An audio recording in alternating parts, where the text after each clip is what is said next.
All right.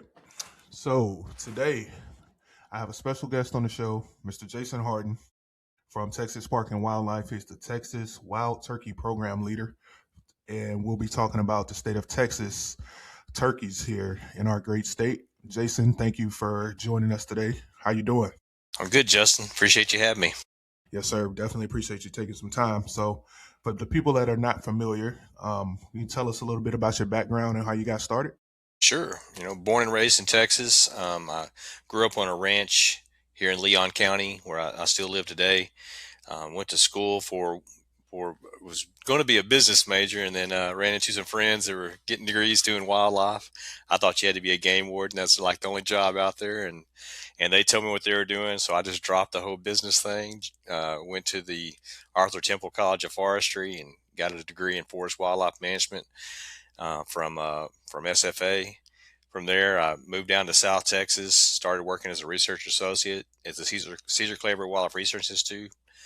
By 2003, I had my master's degree there in range wildlife management, and got right into the game species, doing work for Audubon, Texas. Ran their quail and grassland bird program for 4 years, and then from there moved into Texas Parks and Wildlife in 2007, and I've been doing that job since then, as far as being um, the main person with responsibility for the management of wild turkeys in Texas.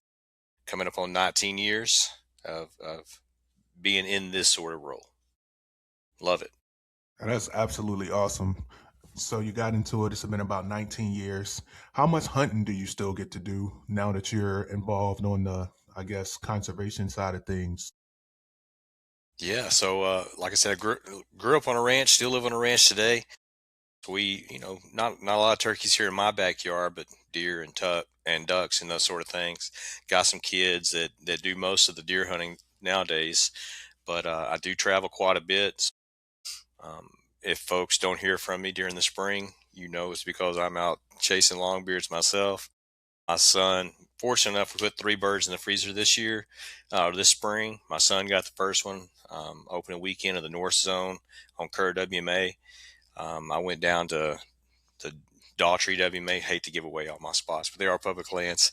Went down to the Daughtry, got me a bird there in some hot and windy and dry conditions. So I was pretty proud of that bird. And then went and did standby at the Roger Fawcett WMA and managed to get another bird there. Got to watch a couple more guys harvest birds with me this year. So I've been on, quite a few hunts, and I chase them hard every year. Outstanding, outstanding. Besides turkey, is there anything that you get into? I know you mentioned duck, but you do anything out west like elk or anything like that? I've chased mule deer a little bit here and there, but I have bird dogs, and I love quail hunting. Any upland game birds is pretty exciting to me. So I've got three German short-haired pointers and a black lab, and harvested birds in Oklahoma, Kansas, and Texas, a couple of different species this past hunting season.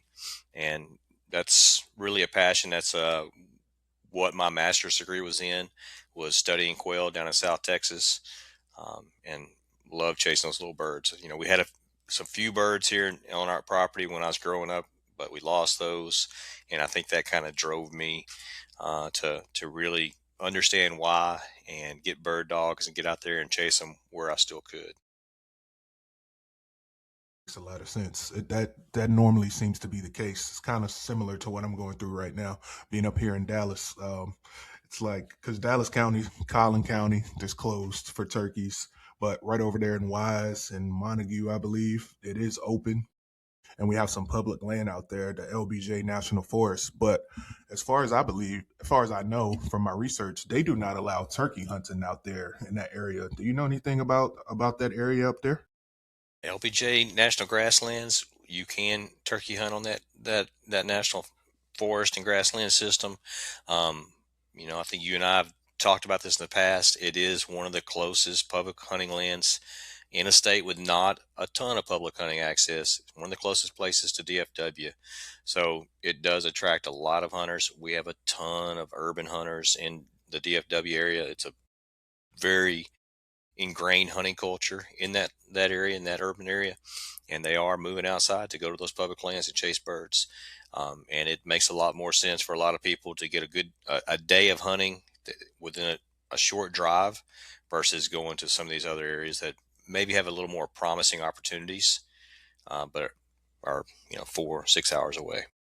Yeah, that is the thing here. Like I tell people all the time, we do have public lands in Texas, but you're gonna have to work for it. And yes, it's over 1 million acres, but Texas is huge, as you know.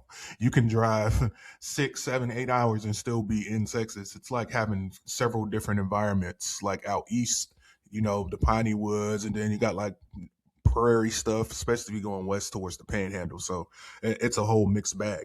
I did hear you mention a couple double WMAs a second ago. Now, my understanding was that you had to put in for the draw. Is that not correct on all of them?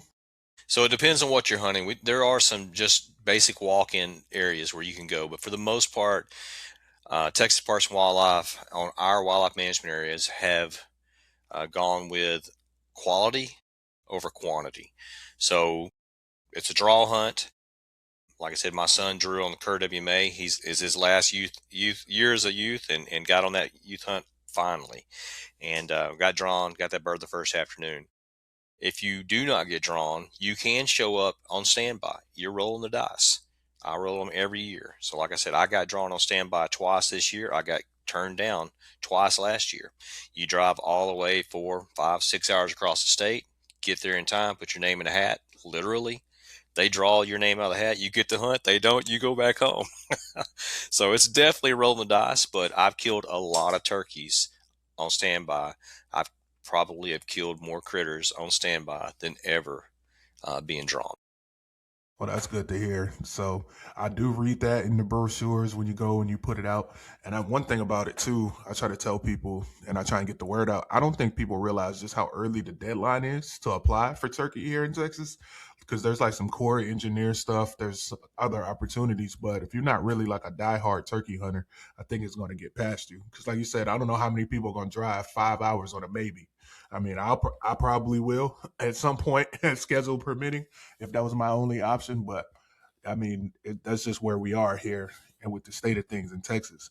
Now, speaking of that, you won, I believe, the Mosby Award for conservation a few years back from the NWTF, and that was based on restoration efforts out east. Is that correct? That's correct. So the National Wild Turkey Federation is a great partner of ours, and was honored to be recognized for some of the work that we've done. And it's not my work; it's a team effort. But I do wear the turkey hat for the Texas Parks and Wildlife Department. So sometimes you get that recognition, but I want to put a lot of that out there for our staff and the people that do the bulk of that work. A lot of times you're in a position where you have statewide responsibilities, you do get a little more attention. But yeah, I was pretty happy to receive that. We've been doing restoration along the Trinity River watershed, so not just south in Kaufman and Ellis County, right outside of the DFW area along the Trinity River. That's one of the areas that we started in 2016, 17, 18. Those birds have done really well. If you go follow the Trinity River past DFW in Tarrant County, on the Trinity River, we have Rio Grande wild turkeys. But then you run into this Metroplex that is just impossible as birds to continue on that watershed. We've done the same thing along the Sulphur River, White Oak Creek, along the kind of northeast Texas, and the Neches River. It's a lot of effort. It's a lot of work. We're coordinating for the eastern subspecies. We're doing a lot of work with other states. We don't have enough birds in Texas to trap and move them. So we're bringing birds from out of state, and we've relied on a lot of partners and other state agencies to help us accomplish that. It's a lot of work, a lot of coordination with private landowners, and we plan to continue to do that. We're doing the Trinity River stuff is mostly Rio Grande subspecies. We kind of consider the Trinity River kind of that eco tone where you go from the Rio Grande subspecies into the eastern. We're actually let both easterns and Rios go in some of those areas, and we're doing genetic work now to see if one subspecies outcompeted the other. If the Rio Grande's doing better than the eastern, that makes life a lot easier for us to do more restoration in the future. But we like to let the science drive our management decisions. Absolutely. And I know we spoke in December, and it's a 5-year moratorium at a minimum, right, when you trap and relocate birds. So I know the eastern season still mostly closed. Matter of fact, I'm going to go and bring up that map right now that you showed me here a minute ago so people can see what we're talking about here.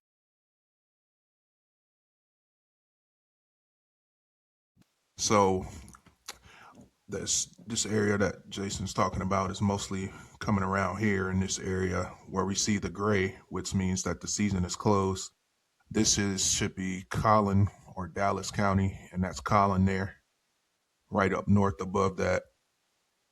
And most of this area here is closed, but this is the area where we're doing there are some counties that are open, as you see, that have birds harvested, and I'll link this in the description. So if you had to give a overview, like how close do you think we are in some of these areas, Jason?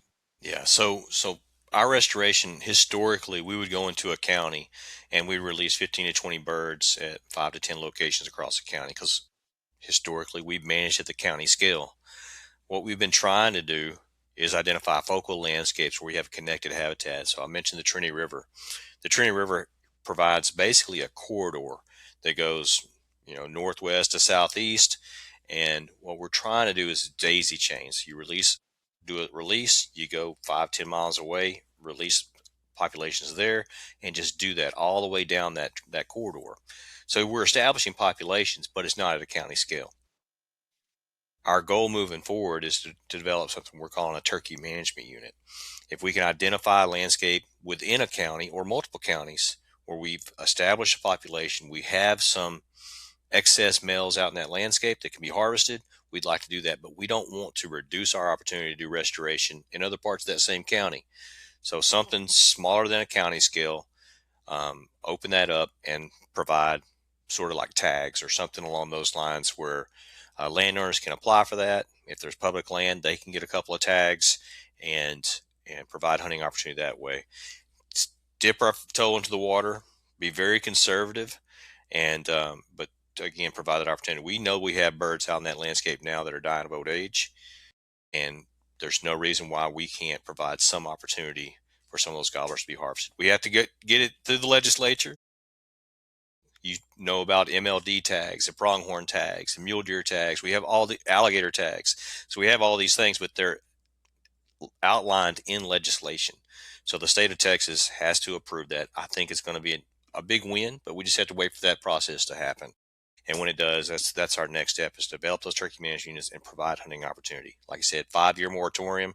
Our goal is not to put and take birds. We don't want to trap a bunch of birds, put them in that landscape, and turn around and people harvest them the next day. That makes And sense. that's one of the reasons why it's hard for us to do restoration in counties with an open season, because no matter how hard you try, you put turkeys in that 5, 10,000 acre landscape, they move outside of that. Some landowners or whoever that aren't part of that cooperative system who haven't said, yes, I'm going to protect these birds.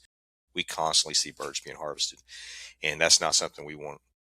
That's not our approach. That's not our goal. That makes sense. I'm sure a lot of us will be happy to hear a lot of this because one thing that I admit that I was a little bit surprised about when we spoke on email the other day was you said that the trap and transfers were not a priority in North Texas and cross timbers. So like DFW kind of sits like right on the edge. Would you agree? Between 100%. like the, and so like seeing that map again, I can bring it up. I actually no, I won't do that. But I just know those two counties and it's surprising to see. I'm glad that that's happening because, like we spoke about a little bit earlier, up here I feel like you pretty much got to put in some distance and drive, or wait for Oklahoma to open. Because I really thought that LBJ was closed to turkey hunting, so maybe that needs to get updated on their website or whatever, or I just read it wrong, which is entirely possible. So the health of the bird seemed to be good, and you mentioned the legislatures and in the conversations that your guys are having, because I know you just had the meetings where you ended up closing a couple counties that hadn't really had birds harvested anyway. But how open? What's the temperature of the legislatures? How open do they seem to being able to get this win? You think? I know there's always some red tape, but what's the general feeling?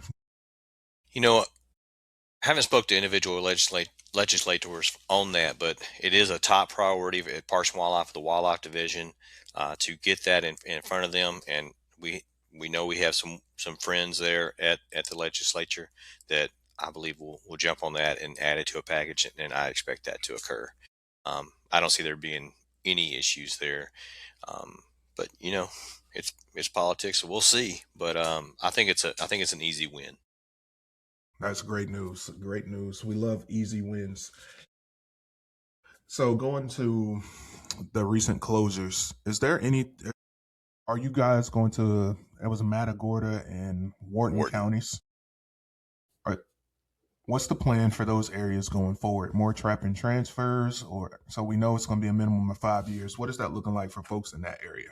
Yeah. So the goal is to go in and identify uh, the best available habitat that we can. Again, we'll follow that same approach of working with along riparian landscapes and daisy chaining restocking efforts up and down those riparian corridors. The Colorado River makes a lot of sense. We know we have some birds just to the north along the Colorado River, and joining with those birds just south of Colorado County, and then working our way south. We see where we have birds on the landscape already, we have a lot better survival. So we may do 40 birds one year, expect a little higher mortality in year one. In year two, can put birds on top of that, another 40 birds, and we expect to have a higher survival. That's what our research has shown so far. So no, that is our goal. The 5 years will probably be 5 years from the last birds that were released. So if we start in year one and it takes 3 or 4 years, it's going to be 5 years after the last one. That said, that doesn't mean that if the TMU system works out, that we can't identify landscapes within Wharton or Matagorda County where the birds are doing exceptionally well, meet that 5 years, that we can carve off a little area and then expand that over time. Okay, that again sounds really really promising.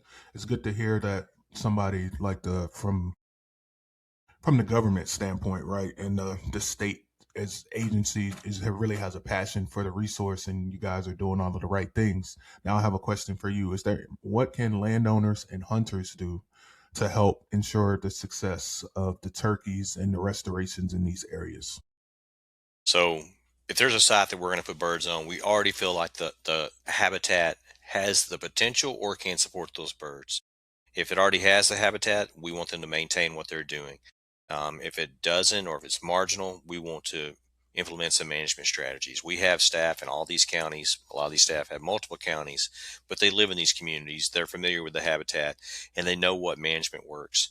So these landowners can work with their local parks and wildlife biologists, NRCS, conservationists, or even some NGOs, and get habitat management recommendations free. It's not binding. You don't have to do it, but we can tell you how to do it. We can introduce you to conservation programs that help you um, pay some of the costs associated with that if it's above and beyond what you would normally do, and provide opportunities there.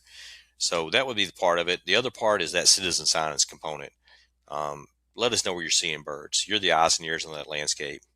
Texas Parks and Wildlife is in these counties. Like I said, some of these biologists have 4+ counties that they're managing, and they don't have access. If they don't see it from a public road, or while out there on a landowner side visit, they're probably not going to see those birds. So relying on the hunters to let us know, and landowners to let us know where they're seeing birds, how those birds are doing. You let 40 birds go, they all had a little piece of jewelry on their leg. I'm seeing a bunch of babies behind these turkeys that you restocked. That's great information. It helps us see how those birds are progressing. Game trail pictures, those sorts of things. How are they expanding on the landscape? So we rely heavily on landowners, land managers, and hunters to keep us posted and to deliver the conservation on the ground that's necessary. A turkey's main defense is eyesight. If you move down into southeast Texas, you're going to run into a lot of yopon holly. That stuff chokes the forest understory. Birds can't move through it, or if they do, they're not going to be able to use their primary means of defense, their eyesight. So we want to manage those landscapes, manage that forest understory. Prescribed fire is a great way to do that. In the piney woods, mid-story herbicide treatments might be a great thing. Daylighting roads, thinning timber, allowing weeds. Weeds are a good thing. Tall bunch grasses are a good thing for nesting and brood covers. Brooding habitat, yeah. 100%. I mean, if you imagine a turkey poult on the ground, first of all, you're going to be in a nest that's on the ground. It takes 28 days to hatch. From the time that hen starts incubating, that's a long time to be on the ground. If you do Yes, it is. hatch, you got 2 weeks before you're flying. Yeah, That's a long time to be stuck on the ground as a tiny it's little bird. it is an uphill battle. Uphill That's for battle. sure. And if we can provide the right habitat, not do little things, don't go out there and mow your pastures during the nesting season. We know the window in birds when you're nesting. We're losing 12% of our nest every year to just recreational mowing. So there's little things that we can provide recommendations on that we can increase nest success, promote weeds to increase poult survival. And we understand landowners have a lot of priorities, but if wild turkeys are a priority for you, we can provide some of those management recommendations that will 100% increase nest success and increase recruitment of those poults into the population. And that's what we got to do to grow the population and sustain it. Okay, so a couple things you mentioned that you can work with your biologist and get these recommendations. Say someone is a landowner and they're interested in that. What's the process? How do they go about doing that? You can go to our website, go to wildlife, you click on that tab, it brings down, it says find a biologist. Click on that, it opens your county, fill that in, it'll give you a list of all the biologists that work in that county. Call them up, schedule a meeting, get them out on the ground, tell them what your priorities are. I want to manage for deer, turkey, quail, whatever that might be, and they're going to provide you again free, non-binding. You don't have to do it, but you'll have that management plan written for you, identifying how you can approach this for your specific property to accomplish the goals that you stated you wanted to accomplish. That's a great way to do it, and we have lots of other partners. Not that TPW is the only game. Depending on where you're at, Texas Forest Service is a great partner. The Natural Resource Conservation Service, great partner. A lot of our NGOs, you mentioned in the past, Turkeys for Tomorrow, the National Wild Turkey Federation, they all have biologists and people that will come out and visit with you and provide. And don't go with just one. You might not like your Texas Forest and Wildlife biologist. You might really love that NRCS guy, and he might be more in tune with what you're trying to do. So, yeah, don't just get one group out there. Get multiple groups out there. Spend some time and find out what your opportunities might be and what fits your scheme. That's awesome. I mean, that is a really good point because cost is a lot of things, especially today. Some people they like, but to hear that resource is available and it's free, I really, really hope that people will take advantage of that. Now, second thing, talking about the understory being choked out, prescribed fire. Is there a training program with the Forest Service? I know back east you can call some people and they have a couple of groups because fire is a little bit tricky. Some people are intimidated by it. Is there anything that landowners can do to reach out to get some help from the prescribed fire perspective? Yeah, 100%. And Parks and Wildlife, your local biologist can point you in the right direction. Texas Forest Service, NRCS, there's lots of different organizations. There's everything from contract burners, so you can hire people that do that for a living, and people should be intimidated by it. Fire in the wrong hands can be unsafe. Yes. We see it every year with people with a brush pile and tall grass right next to it lighting a fire. If you don't understand fire and understand how it moves and changes on the landscape, you should probably get with some experts before you ever strike a match. Not probably, you should. Um, no, there's a lot of organization points right. There's a lot of prescribed fire cooperatives. So landowners working with landowners to deliver fire on the ground.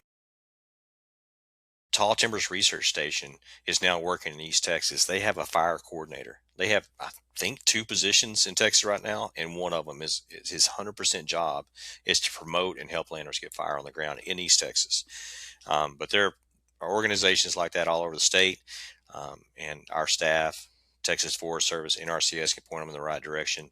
And again, there's grants to help do it with contract burners.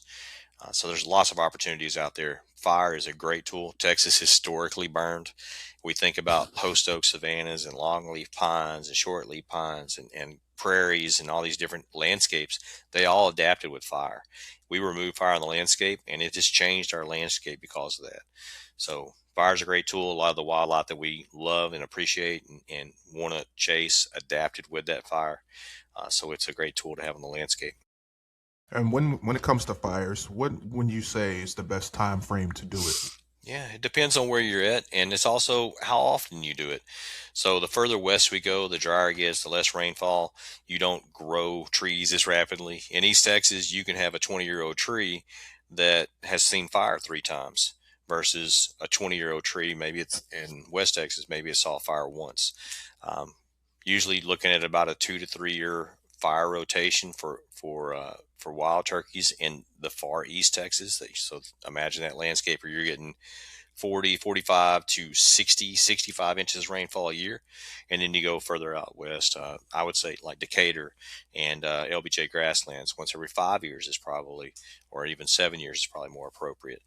The timing of that, it depends on what your canopy is. If we're in piney woods where we have volatile fuels with those needles, a great time to burn is right before the nesting season. And if it hasn't been burned, because turkeys want to, in East Texas, nest in a site that's been burned in the last 3 years. If you have a site that hasn't been burned in 5 or 10 years, probably hitting a turkey nesting in there. Growing season burns is an excellent way to control and manage that forest understory. If it's a maintenance burn, December, January, February, but I like to say anytime you can get fire on the ground is better than not burning at all. Absolutely, I would agree. Now, I just want to, for the listeners and the viewers for this, which they hear us talking about fire and the habitat, because there's a lot of new turkey hunters, a lot of new people out there. Can you kind of like tie that in and like explain from your biologist standpoint what that does for the turkeys and the actual landscape and how that helps us as hunters? Sure. So if you imagine a forest that's never been burned, I'm going to describe East Texas piney woods. Chances are you have a thatch layer. Imagine you're a 3 inch tall poult. You're running across the ground. You need insects to grow rapidly so you can grow those flight feathers and get off the ground where you see your survival go through the roof. If it's nothing but pine needles, you're not scratching on that. You're not finding insects. You don't have that herbaceous. You don't have the weeds and grasses in there that can promote those insects. So that's number one. You're going to promote a herbaceous forest understory. You can get rid of that thatch. Second, you got a lot of woody undergrowth in those forests if fire isn't occurring. Yopon holly, sweet gum, elms, all these different species that are growing in your forest understory are blocking the visibility for those wild turkeys. So they can't see and move through that landscape. By putting fire on the ground, you take a lot of that back down to the root system, promote a herbaceous understory, which provides nesting cover and brood habitat.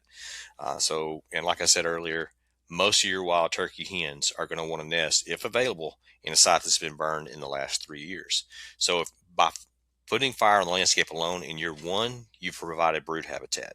In year two, you provided brood and nesting cover. In year three, you're providing nesting cover. When it gets beyond that, you're reducing all three of those. That's That's outstanding information, and I think, and it's not just Texas. I think in the country as a whole, we can use more proactive management and get more fire back 100%. on the landscape. Now, speaking of efforts, how do you feel about predation, especially here in Texas?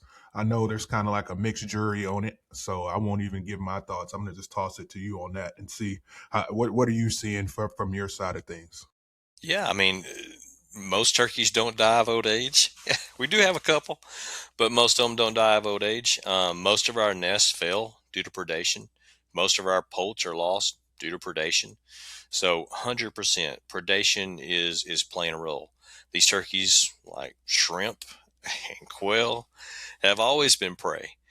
There's a level there, and predation is or predator management. And I like to say predator management, not predator control, because I see those as two different things. There's Okay. opportunistic. I'm sitting in my deer stand, a coyote ran by, I shot it. You can call that predator control. It's not based on any decision or any data. Predator management is based on data. And if you know that you have a predator population like raccoons or feral hogs, we know they're out of whack. The hogs aren't even supposed to be here. So you understand that there's a system that's out of whack. It's not like it should be. Most people, when they think of predator control or predator management, they're thinking about coyotes and bobcats. No doubt that those two are eating adult turkeys. They're not a top nest predator. We got to get those eggs out of the nest, make them poults, and then get them recruited. Raccoons are a problem. But at the same time, we talked about fire. We know that if we do a prescribed fire, that we actually reduce the number of raccoons in the middle of that burn unit. So good habitat management provides more nesting cover, more brood habitat, which makes it harder for those predators to find those the prey species.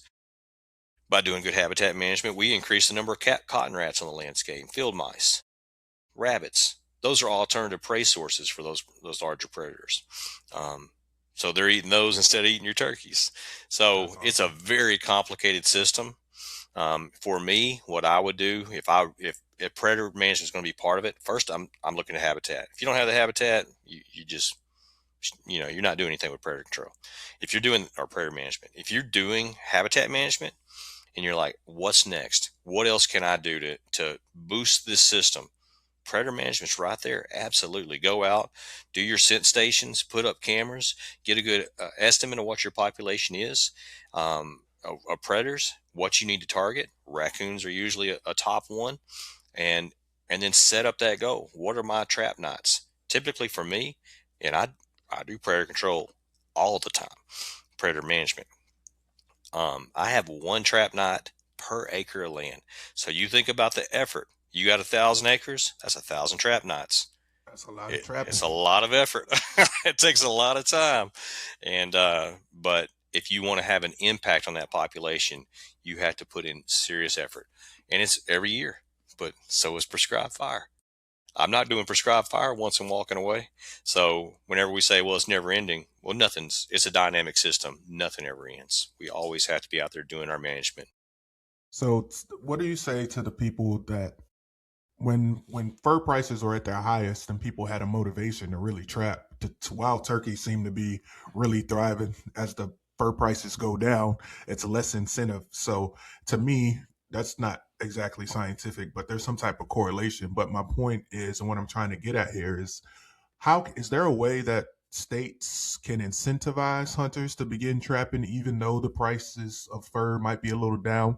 Because I think it might be Wisconsin that started paying like a little bounty or something for pelts or whatever, and their turkey population started to rebound. I might have the wrong state there, but is there anything like that on or any discussions around Texas? So at the local and municipal scale, we've seen some of that, like with feral hogs. Bounties have historically been abused.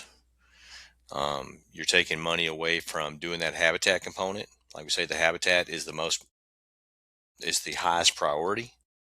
So I do have concerns. A lot of the people. So I trap feral hogs.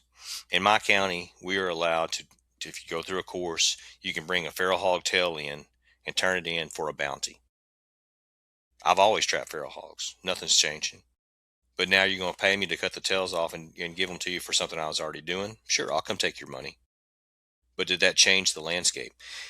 Are we doing this at a county scale? I live in Leon County. To the west, you have the Navasota River. To the east, you have the Trinity River. Two completely different landscapes. Where's my priority? We got turkeys on the Trinity. I don't have them on the Navasota. Should I be focused on that? Or are we taking a shotgun approach across that county? Do we know those feral hogs, as an example, are coming from Leon County? Or am I somebody that went on a hunt, in northeast Texas, shot a bunch of feral hogs? My buddy shot hogs. I cut all the tails and I brought them back and got that bounty. That's a So I very think there's a good point. lot of opportunity for abuse there in that system. And for the most part, I mean, how many people do you know that trap? Not I, many, honestly, and that's kind of the problem. I'm beating the drum, trying to get people doing it because, like I said, I've seen what the success looks like back yep. home in Virginia for that. So And trying to get more it's a people fun thing to active. do. I grew up trapping. I was alive and turning raccoons and stuff and possums in whenever you could actually. When I was 12 years old, getting paid $35 for a raccoon, man, that was an incentive and it was fun. So do you primarily use the dog proof traps, or what are you using? I use dog proofs for raccoons. I catch possums and skunks with those, but I also use the have a heart traps. That's a little more efficient with possums and skunks or opossums, skunks, those sorts of critters. The handcuffs are primarily the dog proofs are primarily catching raccoons, but the have a hearts catch a lot more. And then when I do my hog trapping, I'm technological. I'm not using a box trap and catching whichever hog walked in there first. I have a live feed camera on my Jaeger gate, trapped 16 last night, and I see them go in the trap. I know that's the whole sounder. I drop the gate. I catch them all at once. So So I'm that's like the not big pen, right, with the remote control gate that'll yeah, slide 100%. down. Yeah, and I do my own panels, 5 foot tall panels, and I actually extend that up. They're I don't know what the diameter of it is, but it's fairly large. So I can get them all in there, and I have a live feed. Once they triggers the camera, I see them going in. I turn on live feed. When I know all the hogs are in there, I trigger the camera remotely on an app, and it's been real successful for me. I think I caught 51 hogs in 1 week a couple of weeks ago. That sounds like a really, really good week. A It lot of is. good barbecue too, And if you want to take the and time to again, do it. you're doing this. I'm a postage stamp on the landscape. Um, so I know those predators are going to come back in from the neighbors that aren't trapping. I know the hogs are going to come back in from the neighbors that aren't trapping. I harvest a lot of does. I know more doe are going to come in from the neighbors. But it's just like I do prescribed fire. I'm not going to stop doing that. I'm not going to stop doing the other management that I do. And Better enjoy doing it. you make a good point about the neighbors too, right? It's like, okay, well, so a lot of people, or some, I'm not gonna say a lot, but certainly some people that I've spoke to personally, they don't feel like it's worth the necessary effort because of what you just said. Hey, my neighbors aren't doing this, that, and the third. So I turn it around and ask them, well, what is it worth to you?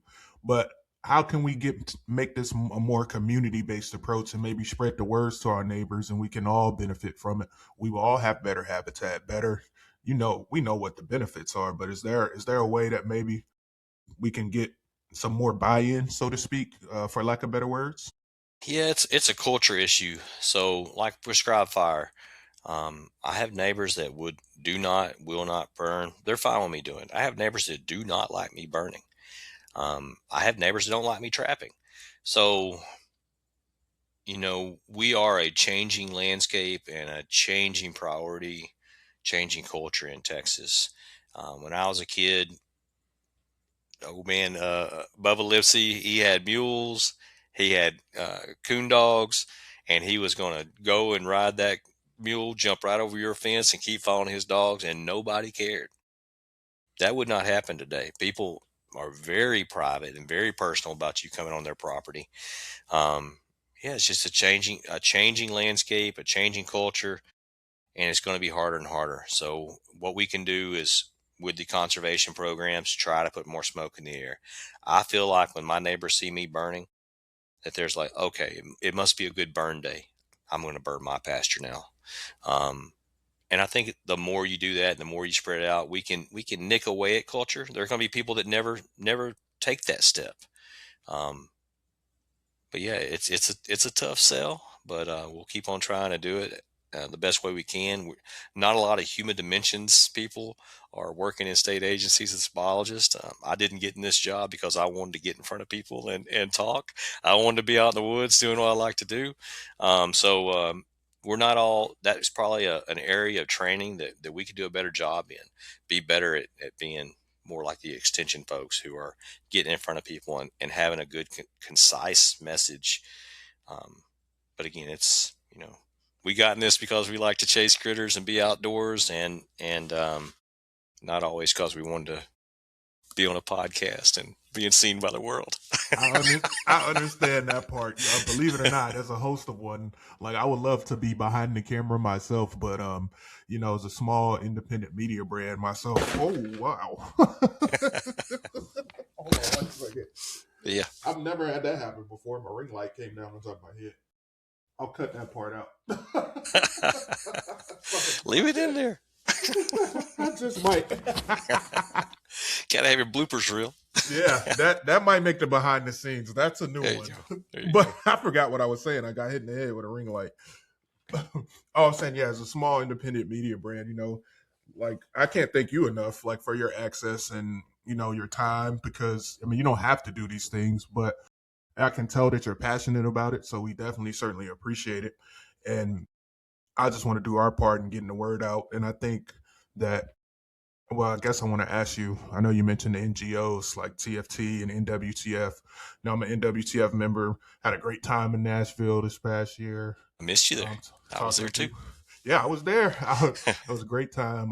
Got to talk to old Cuz Strickland from Mossy Oak, and then he actually did an interview with me not too long after NWTF, and so we had a really really great time there. But now that I know what you look like, I'll be on the lookout for you next year because I'll be back.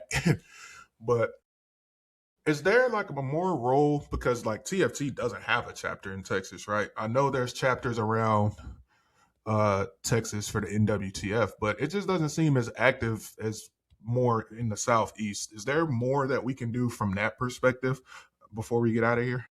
I think it's growing. I think there's a lot of opportunity for NWTF chapters to grow. Texas is historically a fall season state, and deer and doves, they kind of rule the roost in Texas. But if you want to talk about a growing sport, spring turkey hunting is that. And I think as hunters learn more about NWTF and Turkeys for Tomorrow and what they're doing, I really hope people will be members or join up. It's a $35 membership. I just renewed yesterday or the day before. And what do you get for that? That $35. So we talk about public lands, Teacup Mountain Wildlife Management Area over outside of Crowell, Texas, and Hardin and Ford County. WTF just gave Texas Parks and Wildlife $10,000 to do habitat work through their Waterways for Wildlife program. Texas Parks and Wildlife is going to match that with $30,000 in Pittman Robinson dollars, $100, shooter dollars. So we're doing $40,000 worth of habitat work because NWTF decided to contribute $10,000 to this program. We've done that at the Matador, the Gene Howe Wildlife Management Area. And these are postage stamps compared to all the private land in the state, but it's where hunters have their most access. So these organizations are doing good things. Your state chapter, Texas state chapter of NWTF, Craig White and the other board members have put their money where their mouth is. They're helping Texas Parks and Wildlife buy boxes, pay airport fees for shipping turkeys to Texas for our restoration efforts. Texas Parks and Wildlife and the state agencies, we're the ones responsible for trapping and moving, doing this, doing birds and doing all that. But these organizations are supporting us. They support research.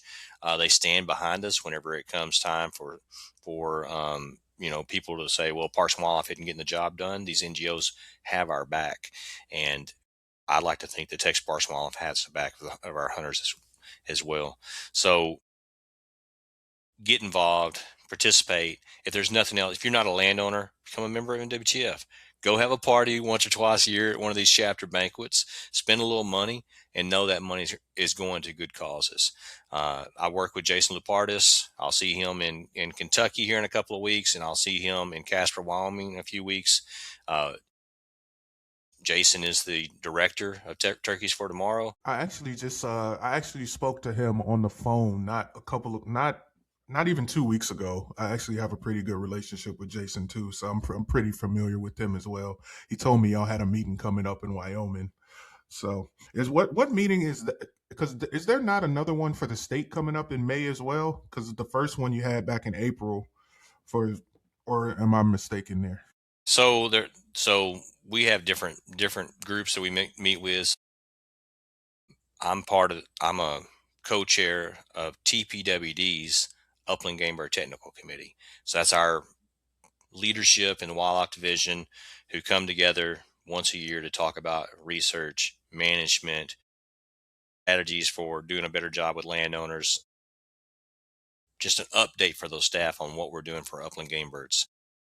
I'm a member of the Southeast Wild Turkey Working Group. So all the southeastern states will be in Kentucky in June for that meeting. We hosted that meeting in Texas 2013.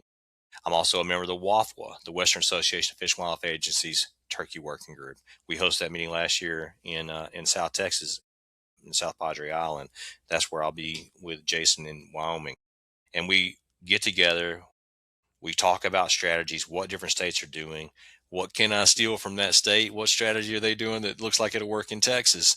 It's a great opportunity for like-minded people who are focused on wild turkeys in their states to learn what other people are doing. What are the issues at hand? We had the southeastern turkey decline about 10 years ago, and it's still an issue. But a lot of states are like, well, my turkeys are declining. But when you compare that across a regional landscape, Texas isn't a it's a unique landscape, but we do have shared borders, and the turkeys don't recognize those. So one thing we're seeing is Nebraska, Kansas, Oklahoma, and the rolling plains of Texas have seen similar declines. So this isn't a Texas issue; it is a Great Plains issue. It's not a South Texas issue in East Texas; it's a southeastern United States issue. So once we get with these groups, it's very valuable, and we start to see how everybody compares across large landscapes.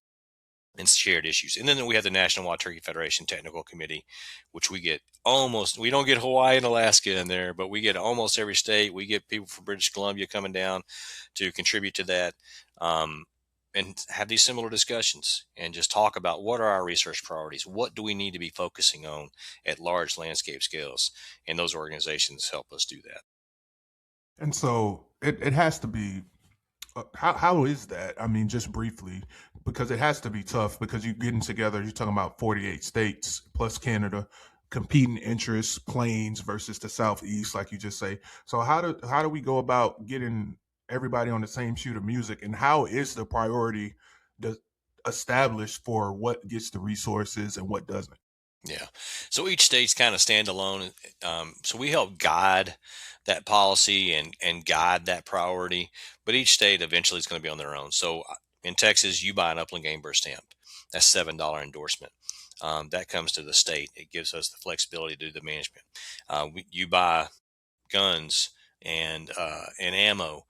That's the Pittman Robertson. There's an excise tax on that. That goes to the feds, and then it comes back to Texas Parks and Wildlife based on the number of hunters and the size of our landscape. We're going to make those decisions at Parks and Wildlife on how those funds are allocated. But whenever we start coming to the table with the people who control those purse strings and say, this is what the southeastern United States, not just Texas, the southeastern United States considers this a priority. The western United States considers this a priority. The National Wild Turkey Federation Technical Committee considers this a priority. So whenever we have that sort of leverage, it says, okay, this isn't just Jason having some harebrained idea, but this is a group of biologists from across the country focused on wild turkey saying, you know what we need to do? We really need to look at nest initiation, nesting timing, nest success, these sorts of things. And maybe we need to adjust season dates based on that. Maybe we need to make these different management strategies based on what that research tells us. We're doing genetic work right now along the Trinity River. Um, if we identify Rio Grande turkeys as a reasonable broodstock, a source, we're trapping birds in Texas and the sky's the limit versus what we've had to do bringing birds in from Maine and Rhode Island, eastern South Dakota and Tennessee and South Carolina and all these other landscapes where you run into all these different bits of red tape, bringing birds across state lines and disease testing and all this, which is all good and valuable. But we can be much more efficient at our jobs if the research points us in the right direction, especially with the Rios on the Trinity River.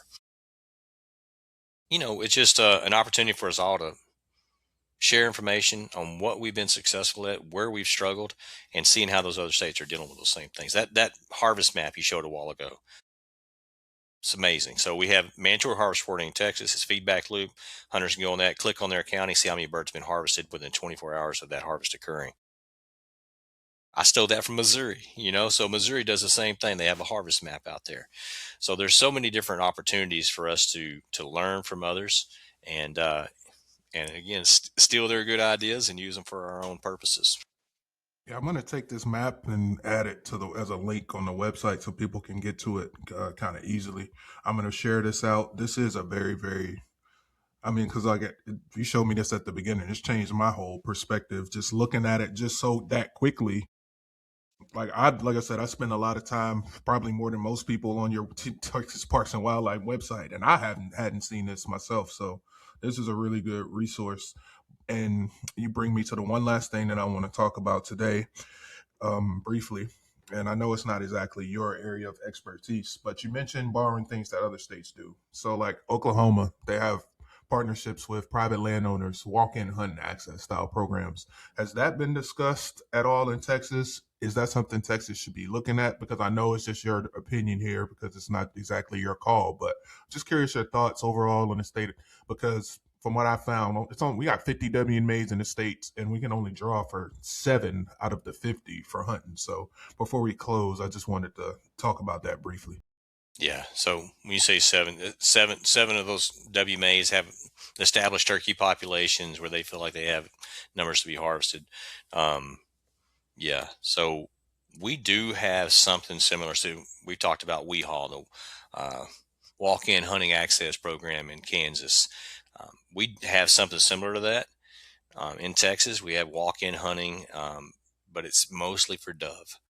So we do see in some landscapes where we have more opportunity to hunt quail or hunt feral hogs, coyotes, and things like that.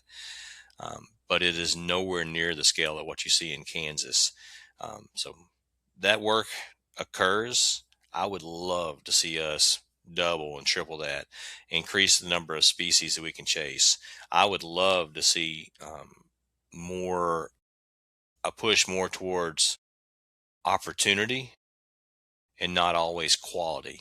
So right now we talk about a lot of our WMAs. We want to provide a quality hunt. We want somebody to come out there and have several hundred acres to themselves to chase and hunt critters. Let hunters figure it out. Get them out there and go where they can. Our commission has pushed for, we have a lot of funds to buy new parks, and our commission is pushing to have hunting opportunity on those park grounds. I think that's great. So yeah, anything and everything we can do. We are seeing declines in hunter numbers. We want that to go the other direction. And if there's something we can do to increase that, I hope that we will take those steps. Again, I'm in the small game program, and we manage quail and turkey and pheasants and that sort of thing to the best of our ability, and not necessarily heavily involved in the public hunting aspect, other than I love to hunt in public ground. If I don't have it on right now, but I got public hunting T-shirts, that I'm all about it. And I would love to have more opportunity right in my backyard, or even that 2-3 hour drive. But at the same time, I know our staff are working hard. They want to provide an excellent hunt. They're passionate about it. But any opportunity we have, especially with the private land component, to provide more opportunity for people to get out in the outdoors and chase critters just with a gun in the hand. My wife wants to take me on hikes all the time. And I'm like, what's at the end of the hike? Is there a turkey gobbling? Is there a covey of quail I can chase? I will carry a 10-pound shotgun if I have to go on that hike. But it better not be just go, okay, now let's turn around and go back. So, Unless I'm scouting for something later yeah, on, I'm with you on that one. I'm yeah, not just, if I'm doing all of that, then see my bow hanging up there. that's Like, it. that's my method of choice usually. Except for 100%. turkeys, I'm a shotgun guy like most of us, but I 1,000%. Well, Jason, I just want to say thank you so much for your time today. A lot of insight, a lot of insight here.